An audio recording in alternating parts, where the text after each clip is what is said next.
அன்புக்குரியவர்களே, உங்கள் அனைவருக்கும் உலக மாதா திருவிழா நல்வாழ்த்துக்களை தெரிவித்துக் கொள்கின்றேன். நேற்றைய தினம் நீங்கள் கொடியேற்றி இருக்கிறீர்கள். இந்த முதல் நாளில் நான் இங்கே இருப்பது எனக்கு மகிழ்ச்சி. உங்கள் அனைவருக்கும் இந்த அன்னையின் ஆசீர் கிடைக்க வேண்டுகின்றேன். எனவே உங்கள் அனைவருக்கும் இந்த அன்னையின் திருவிழா நல்வாழ்த்துக்கள். ஹாப்பி ஃபீஸ்ட் எல்லாருக்கும். தேங்க்யூ.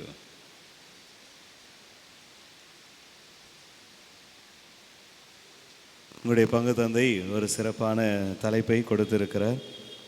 இறை திருவுளத்தை ஏற்று வாழ்ந்த அன்னை என்கிற தலைப்பை கொடுத்திருக்கிறார். இந்த முன்னுரையில் நம்முடைய உதவி பங்கு தந்தை சொன்னது போல இதனை மேலோட்டமாக அல்லது ஒரு சுருக்கமாக இதை யோசிக்க வேண்டும் என்று சொன்னால், மாதா கிட்ட கபிரியேல் தூதர் போய் உனக்கு குழந்தை பிறக்கும், அவர் கடவுளாக இருப்பார் அப்படின்னு சொன்ன உடனே ஆமேன் அப்படின்னு சொல்லி அப்படியே ஆகட்டும் அப்படின்னு சொல்லி ஏற்றுக்கிட்டாங்க. கடவுளுடைய திருவுளத்தை அவர் ஏற்றுக்கொண்டார், அதன்படி வாழ்ந்தார் அப்படின்னு சொல்லி அப்படி சும்மா முடிச்சிடலாம். ஆனால் அந்த சிந்தனையை யோசிக்க நான் இங்கே இல்லை. இன்னும் கொஞ்சம் ஆழமாக நாம் யோசிக்க விரும்புகின்றேன்.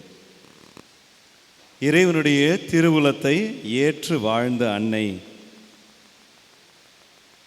இறைவனுடைய திருவுளத்தை அவள் எப்படி ஏற்று வாழ்ந்தாள்? இறைவனுடைய திருவுளத்தை ஏற்று வாழ்ந்த அன்னை நமக்கு கற்றுக் கொடுப்பது என்ன? இதைத்தான் நாம் யோசிக்கவிருக்கின்றோம். இறை திருவுளத்தை ஏற்று வாழ்வது அப்படின்னு சொன்னால் அது என்ன அப்படின்னு முதல்ல தெரியணும். இறைவனுடைய திருவுளம் என்ன? இறைவனுடைய திருவுளம் அப்படின்னு சொன்னால் இறைவனுடைய விருப்பம். கடவுள் என்ன நினைக்கிறாரு, கடவுள் என்ன யோசிக்கிறாரு, கடவுள் எதை விருப்பப்படுகிறார், எது நடக்கணும்னு நினைக்கிறாரு அப்படின்றது நமக்கு எப்படி தெரியும்? நம்முடைய குடும்பத்தில் எடுத்துக்கொள்வோம். முதல்ல அப்பாவோ அம்மாவோ என்ன விரும்புகிறாங்க அப்படின்றது பிள்ளைகளுக்கு எப்படி தெரியும் அப்படின்னு சொன்னால், ஒன்று அந்த பிள்ளைங்களுக்கு அவங்க அப்பா அம்மா சொல்லணும், இதான் நான் விருப்பப்படுறேன், இதை நீ செய் அப்படின்னு சொல்லணும்.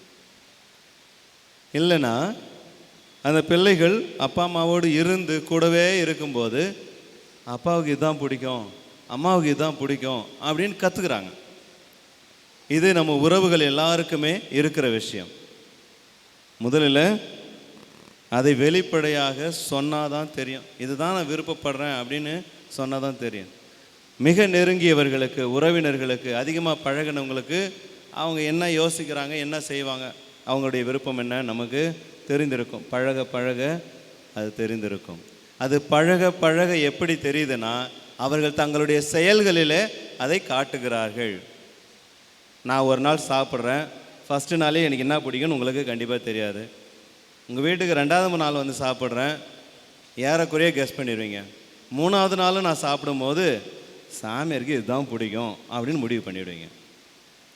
ஆக என்னுடைய செயலில் எனக்கு எது பிடிக்கும், எதை நான் விரும்புகிறேன் என்பதை நான் காட்டுகிறேன். அப்போ இப்படித்தான் ஒருத்தருக்கு எது பிடிக்குன்றதை வீட்டில் இருக்கிறவங்களுக்கு எது பிடிக்கும், விருப்பப்படுறாங்க அப்படின்றத நம்ம தெரிஞ்சுக்கிறோம். பழக்கமே இல்லாத ஒரு ஆள், புதுசாக பார்க்குற ஒரு ஆள், அவங்களுக்கு எது பிடிக்கும், அவங்களுக்கு என்ன தான் விரும்புகிறாங்க, அவங்க எதை செய்யணும்னு நினைக்கிறாங்க அப்படின்னு கேட்டால் நம்மளுக்கு சுத்தமாக தெரியாது. கடவுள் அப்படிப்பட்ட ஒரு ஆள் தான். ஆபிரகாமுக்கு கடவுள் அப்படிப்பட்ட ஒரு ஆள் தான். யாருனே தெரியாத ஒரு கடவுள், இதுவரை அவர் அறிந்திராத ஒரு கடவுள், சுற்று வட்டாரத்தில் எவனுக்குமே தெரியாத ஒரு கடவுளை ஆபிரகாம் பார்க்கிறார். அந்த கடவுளுடைய திருவுளத்தை அவர் தெரிந்து கொள்ளுகிறார். அப்போ அந்த கடவுளுடைய திருவுளம் எப்படி நமக்கு தெரியுது அப்படின்னு சொன்னால், இஸ்ரேல் மக்கள் மொத்த பேருக்குமே கடவுளுடைய திருவுளம் தெரியணும்னா அவர் தன்னை வெளிப்படுத்துகிறார். இறை வெளிப்பாட்டினால் அது தெரிய வருகிறது. கடவுள் தன்னையே வெளிப்படுத்துகிறாரு, அதனால் அவங்களுக்கு தெரிஞ்சிச்சு. நம்முடைய வாழ்க்கையில் இந்த விஷயத்தை கொஞ்சம் யோசித்து பார்ப்போம். நமக்கு கடவுள் எதையாவது வெளிப்படுத்தி இருக்கிறாரா? இதுதான் என்னுடைய திருவுளம் அப்படின்னு சொல்லி வெளிப்படுத்தி இருக்கிறாரா அப்படின்றத நம்ம யோசித்து பார்ப்போம். அன்னை மரியாளுடைய வாழ்வில் அவர்கள் கடவுளுடைய திருவுளத்தை மட்டுமே யோசித்து வாழ்ந்தார்கள். கடவுளுடைய திருவுளத்தை மட்டுமே வாழ்ந்து கொண்டிருந்தார்கள். முழுவதுமாக அதை தான் வாழ்ந்துக்கிட்டு இருந்தாங்க. அந்த முழுவதுமாக அவர்கள் வாழ்வதற்கு ஒரு காரணம் இருக்கிறது. இந்த திருவருட்சாதனங்களை பெற்றுக்கொண்டவர்கள் புதுநன்மை உறுதி பூசல் எடுக்கும்போது ஞானோபதேசம் கற்றுக் கொடுப்பாங்க. திருமறை சுவடியில் ஞானம் என்றால் என்ன அப்படின்றதுக்கான விளக்கம் இருக்காது. ஆனால் ஞானம் தருபவர் தூய ஆவியார் அப்படின்ற விளக்கம் இருக்கும். ஞானம் என்பது என்ன? யாராவது தெரிஞ்சவங்க தான் சொல்லுங்களேன், நான் தெரிஞ்சுக்கிறேன். கடவுளை அடைவது, கடவுளை அறிவது ஞானம். கடவுள் மீதான அச்சம் ஞானம். கடவுளை பற்றிய அறிவு ஞானம் இல்லை. தெய்வ பயம் ஞானத்தினுடைய தொடக்கம் பைபிள் சொல்லுது. ஞானம் அங்கே தான் தொடங்குது. ஞானம் உனக்கு வேணும்னா நீ பயப்படணும். அதுதான் நான் கடைசியாக முடிக்கலான்னு நினச்சி நீங்கள் தொடங்கி வச்சிங்க. சரி, பரவாயில்ல. என்னுடைய பிரசங்கத்தில் முடிவு இது தான். ஞானம் அப்படின்றது என்னன்னா, இறை திருவுளத்தை அறிந்து, இறை திருவுளத்தை அறிந்து அதன்படி செயல்படுகிற ஆற்றலே ஞானம்.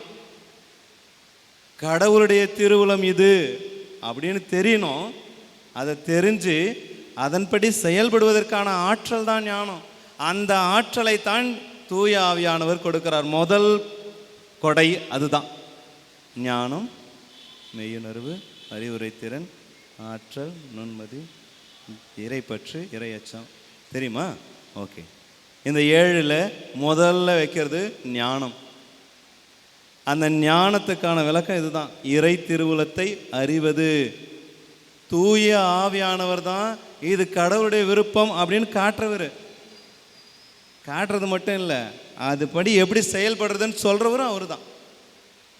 அதை நடத்துகிறவரும் அவர் தான்.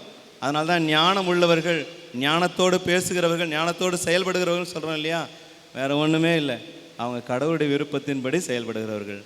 அதனால தான் இந்த ஞானம் அன்னை மரியாளிடம் நிரம்ப இருந்தது. ஞானம் நிறை கன்னிகை அப்படின்னு நம்ம அவங்கள சொல்கிறோம். ஞானத்திற்கு உறைவிடம் அப்படின்னு மாதாவை இதனால தான் சொல்கிறோம். ஏன்னா அவங்களுக்கு கடவுளுடைய திருவுளம் என்னன்னு தெரிஞ்சிருந்துச்சு. அவங்க வாழ்நாள் முழுவதும் கடவுளுடைய திருவுளத்தின்படியே வாழ்ந்தார்கள். இது தூய ஆவியால் கிடைக்கிறது அப்படின்னு சொல்கிறீங்களா? அந்த தூய ஆவியார் அவர் மீது நிழலிட்டதால் தான் இயேசுநாதரை பெற்றெடுக்கிறார். அந்த தூய ஆவியாரால் அவர் நிரப்பப்பட்டார். மாரியாவை பற்றி சொல்லுகிற போது தூய ஆவியாரால் அவர் நிரப்பப்பட்டார். தூய ஆவியார்கிட்ட முழுசாக இருந்தாங்க. தூய ஆவியாருடைய பத்தினி மாதா. அதனால் அந்த மாதாவுக்கு ஞானம் நிரம்ப கிடைக்கிறது. அந்த ஞானத்தினால்தான் அன்னை மரியாள் இறைவனுடைய திருவுளத்தை அறிந்து கொள்கிறார். அந்த திருவுளத்தின்படி நடக்கிறார். அறவேக்காடுங்க சிலது இருக்குது. அறவேக்காடு அப்படின்னு நம்ம சொல்கிறோம் இல்லையா? அந்த அறவேக்காடுங்க என்னன்னா, எனக்கு கடவுளுடைய திருவுளம் தெரியும் அப்படின்னு சொல்லிக்கிறவங்க.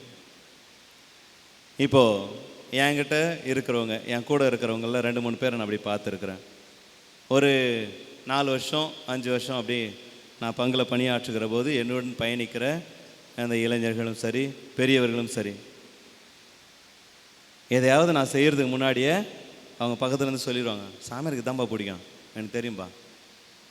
சாமியாருக்கு இதெல்லாம் பிடிக்காதுப்பா, சாமியார் டீ குடிக்க மாட்டாருப்பா, சாமியாருக்கு சேரில் உட்காரதெல்லாம் பிடிக்காதுப்பா, சாமியாருக்கு பந்தா பண்ணுறது பக்கத்தில் அவங்களே சொல்லிடுவாங்க. அவர்களுக்கு எல்லாம் தெரிந்தது போல் பேசுவாங்க. நான் என்ன நினைக்கிறேன், நான் என்ன செய்கிறேன் அப்படின்றது எனக்கு மொத்தமும் தெரியும் அப்படின்னு காட்டிக்கிறதுக்கு ட்ரை பண்ணுவாங்க கூட இருக்கிறவங்க. அவங்களாம் அறவேக்காடு. நாம் கூட சில நேரத்தை அதை பண்ணுறோம். அறவேக்காடுங்களா? கடவுள் என்ன நினைக்கிறேன் எல்லாம் தெரியும் எனக்கு, கடவுள் என்ன நினைக்கிறாருன்னு எனக்கு எல்லாம் தெரியும்னு சொல்லிக்கிட்டு கடவுளுடைய திருவுளத்தை நாம் நிறைவேற்றுவதே இல்லை. கடவுளுடைய திருவுளத்துக்கு எதிராக போயின்னுக்கிறோம். திருவிழாவை இப்படி தான் கொண்டாடணும் அப்படின்னு ஒன்று வச்சுருப்போம். நம்ம திருவண்ணாமலையிலன்னா திருவிழா இப்படி தான் கொண்டாடணும், இவ்வளோ காசுக்கு வெடி வெடிக்கணும், இவ்வளோ காசுக்கு சீரியல் போடணும், இவ்வளோ காசை இதுக்கு செலவு பண்ணணும் அப்படின்னு ஒரு அளவு வச்சுருப்போம்.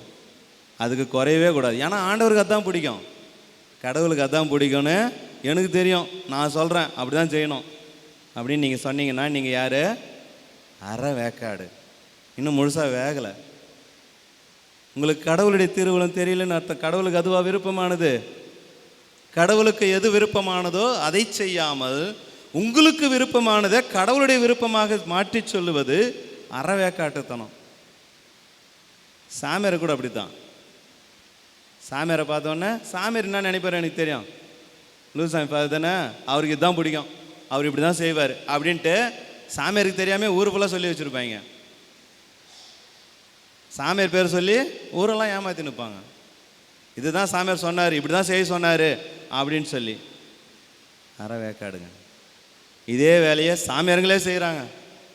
கடவுள் இதான்பா சொன்னாருன்ட்டு ஊரெல்லாம் சொல்லி ஏமாற்றி நிற்பாங்க. கடவுளுக்கு புறம்பானதை, கடவுளுடைய திருவுளத்திற்கு எதிரானதை கடவுளுடைய திருவுளமாக சொல்லி கொண்டிருப்பார்கள். அறவேக்காடுங்க.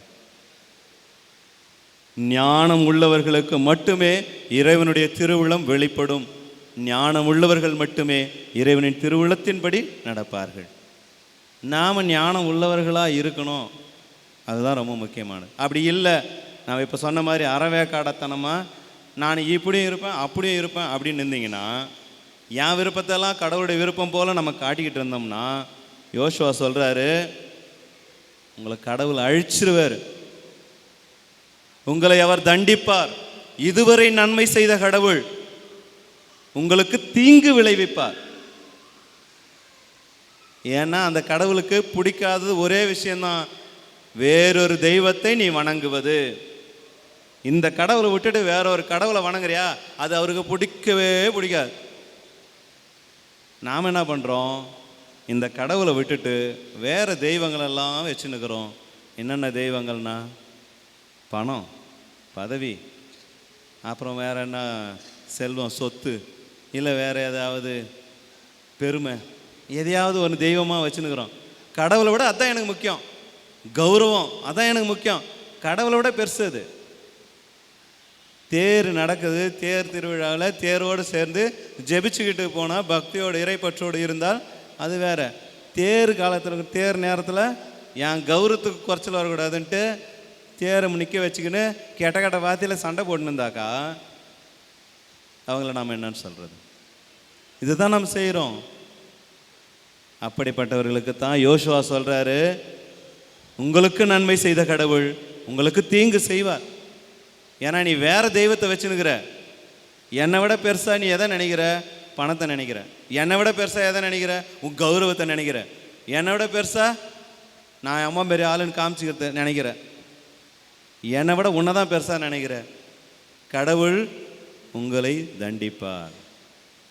யோசுவா சொல்லிட்டார் தெளிவாக, நீங்கள் யாரை வணங்க போகிறீங்க நீ முடிவு பண்ணிங்க.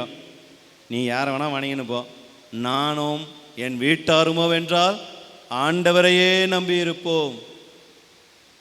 ஊரில் இருக்கிற மொத்த பேரும் தப்பு பண்ணிட்டுமே, நான் மட்டும் கடவுளுடைய விருப்பத்தின்படி தான் நடப்பேன் அப்படின்னு நினைக்கிற ஒரு எண்ணம் யோசுவாவிடம் இருந்தது. அந்த எண்ணம் அன்னை மரியாளிடமும் இருந்தது. அந்த எண்ணம் தான் நம்மகிட்டையும் இருக்கணும்.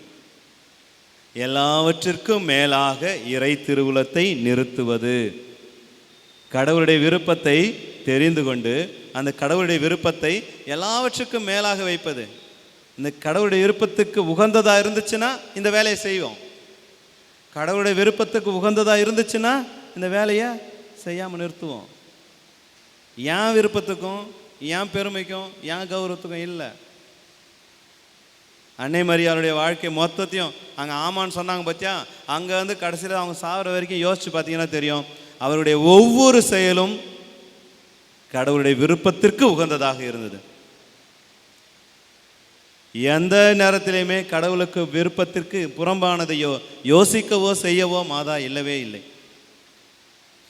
சரி, இந்த கடவுளுடைய திருவுளத்தை அறிந்து கொள்வது எப்படி? ஏற்கனவே சொன்னோம், உங்களுக்கு ஞானம் அதற்கு வேணும். அந்த ஞானம் வேணும்னா நீங்கள் சொன்ன மாதிரி தெய்வ பயம் வேணும், இறை அச்சம். இறை அச்சம் இல்லாதவங்களுக்கு ஞானம் கிடைக்காது. இறை அச்சம் இல்லாதவங்களுக்கு ஞானம் இல்லை என்பதற்கு என்ன அர்த்தம்னா, இறை அச்சமற்றவர்கள் கடவுளுடைய திருவுளத்தை என்றைக்குமே தெரிஞ்சிக்க மாட்டாங்க. ஞானம் தொடங்க கூட இல்லை உங்கள்கிட்ட அப்படின்னா எங்கேருந்து முடியுது? உங்களுடைய வாழ்க்கையில் நீங்கள் ஞானத்தை பெற்றுக்கொள்ள வேண்டும் என்றால் கடவுளுக்கு பயப்படணும். கடவுள் மேலே பயமே இல்லை. ஆலயத்திற்குள் நாம் நிற்கிறோம் என்கிற பயம் இல்லை. ஆலயத்திற்கு நாம் போக வேண்டும் என்கிற பயம் இல்லை. ஆண்டவருக்குரியதை ஆண்டவருக்கு கொடுக்க வேண்டும் என்கிற பயம் இல்லை. ஆண்டவர் தண்டிப்பார் என்கிற பயமே இல்லை. சாமி கண்ணை குத்திரன்றதெல்லாம் இப்போ எல்லாமே போயிடுச்சு. போய் சொன்னால் சாமி கண்ணை குத்துன்னு எங்கள் அம்மா சொல்லி கொடுத்தாங்க. இன்னும் இப்போ இந்த காலத்தில் அது சொல்கிறதே இல்லை. நம்ம சாமி கண்ணை குத்துன்னு சொல்லி கொடுக்குறீங்களா? சின்ன குழந்தைங்களுக்கு சொல்லிக் கொடுங்க. பயப்படணும் பிள்ளைங்க. சாமி கண்ணை குத்தம், பெரியவங்களானாலும் குத்தம். உங்களுக்கு சொல்கிறேன் நான், சாமி கண்ணை குத்தம். போய் சொன்னீங்கன்னா கண்ணை குத்தம், தப்பு பண்ணிங்கன்னா சாமி தண்டிக்கும். உங்களுக்கு விழுகிற அடி பயங்கரமானதாக இருக்கும். நான் அம்மா பெரிய ஆள் அப்படின்னு நீங்கள் நினச்சின்னு இருந்தீங்கன்னா, அதுக்காக தான் ஆண்டவர் இன்னைக்கு நற்செய்தி வாசகத்தில் சொல்கிறாரு, சிறு பிள்ளைகளை போல் மாறாதவர்கள் இறையாட்சிக்கு உட்பட மாட்டார்கள். சிறு பிள்ளைகளை போன்றவர்களுக்குத்தான் இறையாட்சி உரியது அப்படின்றார். அந்த சிறு பிள்ளைகளை போல இருக்கிறது என்னன்னா, உங்களையே தாழ்த்தி கொள்வது. நான் பெரிய ஆள் இல்லை அப்படின்னு நினச்சிக்கிறது. ரொம்ப பெரிய ஆள், நான் எல்லாத்துக்கும் மேலே, கடவுளுக்கே நான் மேலே அப்படின்றது இல்லை. எனக்கு எல்லாம் தெரியும், இந்த பங்கை எப்படி நடத்தணும்னு எனக்கு தான் தெரியும், நான் சொல்கிற மாதிரி இந்த பங்கை நடத்தினா தான் ஒழுங்காக போகும் அப்படின்னு நீ நினச்சின்னு இருந்தீங்கன்னா, இந்த பெருமையிலேயே நீங்கள் அழிவீர்கள். கடவுள் உங்களை தண்டிப்பார். தாழ்ச்சி அவர்களுக்குத்தான், தாழ்ச்சி உரியவர்களுக்குத்தான் இறையாட்சி. சிறு பிள்ளைகளைப் போல ஆண்டவரே அப்படின்னு காலில் விழுறவங்களுக்கு தான் இறையாட்சி. சிறு பிள்ளைகள் எப்படி அம்மாவை போய் ஓடி போய் கட்டி பிடிச்சிக்குமோ, ஏதாவது ஒரு பயம் வந்துச்சுன்னா டக்குன்னு போய் அப்பா கிட்டே நின்றுக்குமோ, அந்த மாதிரி சாமின்னு போய் பக்கத்தில் நின்னாதான் நான் பார்த்துக்கிறேன் எல்லாத்தையும், எவ்வளோ வந்தாலும் நான் பார்த்துக்குவேன், எல்லாத்தையும் நான் சமாளிச்சிருவேன் அப்படின்னு நீங்கள் நினச்சிங்கன்னா, நீங்கள் பெரிய மனுஷங்களை ஆகிட்டீங்கன்னு நினச்சிக்கினீங்கன்னா இறையாட்சிக்குள்ளே வர முடியாது, ஆண்டவருடைய ஆட்சிக்குள்ளே வர முடியாது. இறை அச்சத்தினுடைய வெளிப்பாடுகளில் நீங்கள் சிறு பிள்ளைகள் ஆவது ரொம்ப முக்கியம். சின்ன பிள்ளைத்தனமாக நடந்துக்கிறது இல்லை, சிறு பிள்ளைகளை போல் ஆவது. சின்ன பிள்ளைத்தனமாக சாமியார் கூட நீ பேசணுன்னா என் கூட பேசக்கூடாது, என் கூட பேசணுன்னா நீ சாமியார் கூட பேசக்கூடாது. நம்ம ஊரில் வச்சுன்னு இருப்போம் ஒரு கூட்டம். சின்ன பிள்ளைத்தனமாக இல்லை, சிறு பிள்ளைகளைப் போல தாழ்ச்சியோடு இருப்பது, சிறு பிள்ளைகளைப் போல கடவுளோடு சார்பில் இருப்பது, கடவுள்கிட்ட போய் ஒட்டிக்கிறது, அவர் மீதான நம்பிக்கையில் இருப்பது, கடவுளை முழுசாக நம்புறது, இதெல்லாம் சிறு பிள்ளைகளைப் போல இருப்பது. சிறு பிள்ளைகளைப் போல திறந்த மனதோடு இருப்பது, சிறு பிள்ளைகளைப் போல கற்றுக்கொள்ளுகிற மனதோடு இருப்பது. கற்றுக் கொடுத்தா கற்றுக்கிறவங்க குழந்தைங்க, நான் கற்றுக்கவே மாட்டேன் எனக்கு எல்லாம் தெரியும்னு நினச்சிங்கன்னா நீங்கள் சிறு பிள்ளைகளைப் போல் இல்லை, உங்களுக்கு இறையாட்சியில் பங்கும் இல்லை. ஆனால் அன்னை மரியாள் ஞானம் மிகுந்தவராக இருந்தாள். அந்த ஞானம் அவளுக்கு தூய ஆவியின் வழியாக கிடைக்கப்பெற்றது. தூய ஆவியாரால் பெற்றுக்கொண்ட ஞானத்தின் வழியாக அவள் இறை திருவுளத்தை தெரிந்து கொண்டார், இறை திருவுளத்தின்படி வாழ்ந்தாள், இறை திருவுளத்தை எல்லாவற்றிற்கும் மேலாக கொண்டிருந்தாள், எல்லாவற்றிற்கும் அடிப்படையாக கொண்டிருந்தாள். எந்த செயல் செய்தாலும் அது இறையாட்சிக்கு, இறை திருவுளத்திற்கு ஏற்றதாக இருக்கும்படி பார்த்து கொண்டார். எந்த செயலையும் இறையாட்சியை விட மேலானதாக அவர் பார்க்கவே இல்லை. ஆனால் எல்லாத்துக்கும் மேல் அதுதான், எல்லாத்துக்கும் அடிப்படையாகவும் இந்த இறை திருவுளத்தை, கடவுளுடைய விருப்பத்தை அவர் கொண்டிருந்தார். அதை போலவே நாமும் இறை திருவுளத்தை அடிப்படையாகவும் எல்லாவற்றுக்கும் மேலானதாக கொண்டிருக்கிறவர்களாக வாழ இந்த உலக அன்னை நம்மை அழைக்கிறார். அவரிடத்தில் வேண்டுவோம், அவருடைய பரிந்துரையை மன்றாடுவோம். இறைவனுக்கு உகந்தவர்களாவோம்.